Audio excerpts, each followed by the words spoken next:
Bonjour à toutes et à tous. Je suis très heureux de vous accueillir chez moi ce matin. Nous sommes dans le troisième jour de notre temps de jeûne et prière. Dont le thème, vous connaissez le thème qui est choisir la bonne part. J'avais à cœur ce matin de vous parler de Daniel, de prendre l'exemple de Daniel.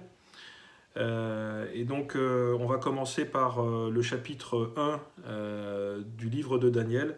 Je ne vais pas le lire, mais je vous invite à le lire aujourd'hui.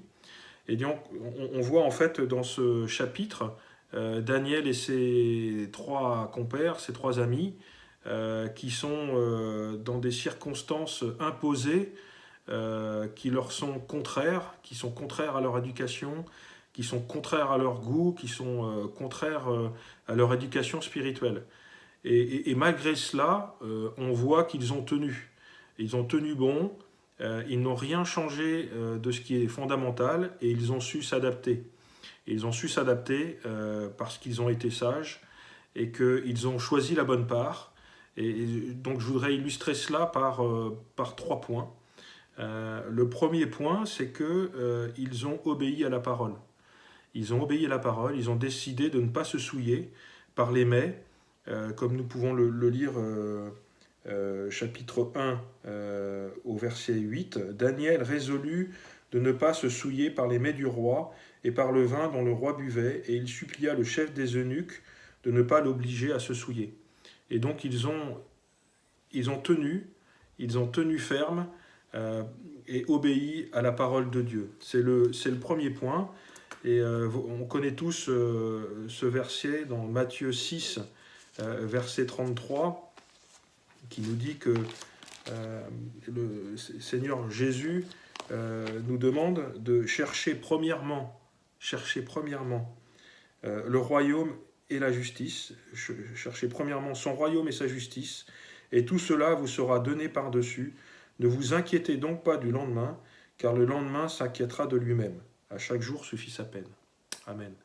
Donc le premier point, c'est obéir à sa parole et chercher le royaume de Dieu. Le deuxième, c'est que tout au long de l'histoire de Daniel, on peut voir que c'était un homme sage. Daniel a demandé cette sagesse à Dieu. Il avait cette sagesse qui lui venait d'en haut.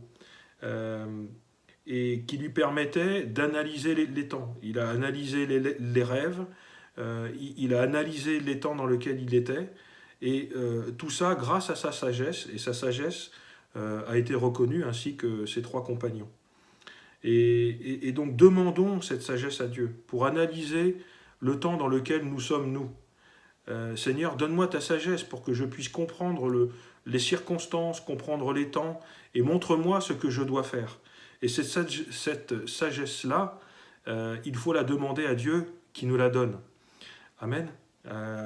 Pour illustrer ce propos, on va prendre Proverbe au chapitre 2, au verset 10. Proverbe 2, verset 10. « Car la sagesse viendra dans ton cœur, et la connaissance fera les délices de ton âme. La réflexion te gardera, la raison te protégera, pour te délivrer de la voie du mal. » Amen. Voilà, donc demandons la sagesse à Dieu. Quelques versets également pour pouvoir piocher sur ce thème-là. Jacques 1, verset 5. Psaume 37, verset 30. Le psaume également 111, verset 10. Voilà, que vous puissiez réfléchir, demander la sagesse à Dieu et pouvoir analyser les circonstances pour que vous puissiez analyser les circonstances dans lesquelles vous êtes. C'était le deuxième point que je voulais relever, effectivement, de l'exemple de Daniel. Le troisième est sa fidélité dans la prière et le recueillement. Donc on va prendre Daniel 6, verset 11. Voilà, Daniel 6, verset 11. « Lorsque Daniel sut que le décret était signé, il monta dans sa maison, où les fenêtres étaient ouvertes dans la direction de Jérusalem, et 3 fois par jour, il se mettait à genoux, il priait et louait son Dieu, comme il le faisait auparavant. » Donc on voit que Daniel, 3 fois par jour, priait, intercédait, était fidèle dans le recueillement et dans la prière et dans la louange. Voilà, que nous également, nous puissions persévérer constamment dans la prière et dans la louange. Et j'aimerais prendre avec vous Éphésiens 6, verset 18, qui est la recommandation de Paul pour nous chrétiens, qui est de prier en tout temps par l'Esprit, avec toutes sortes de prières et de supplications. Veillez-y avec une entière persévérance. Priez pour tous les saints. Voilà, que nous soyons constants dans la prière, que nous soyons constants dans la prière par l'Esprit Saint.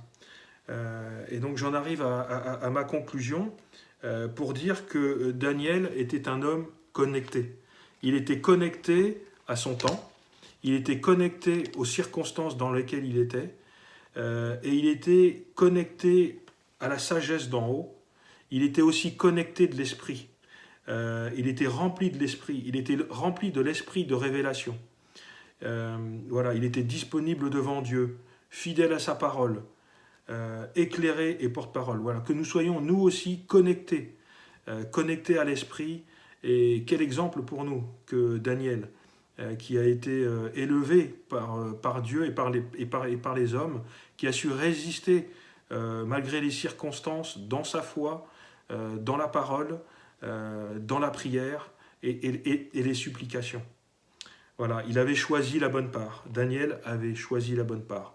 Donc que nous puissions réfléchir, méditer sur nos vies aujourd'hui, nous soyons disponibles devant Dieu et laissons le Saint-Esprit nous parler. Voilà. Je vous dis à ce soir, où nous aurons notre moment de prière et de partage ensemble. Passez tous une bonne journée. Voilà, soyez bénis.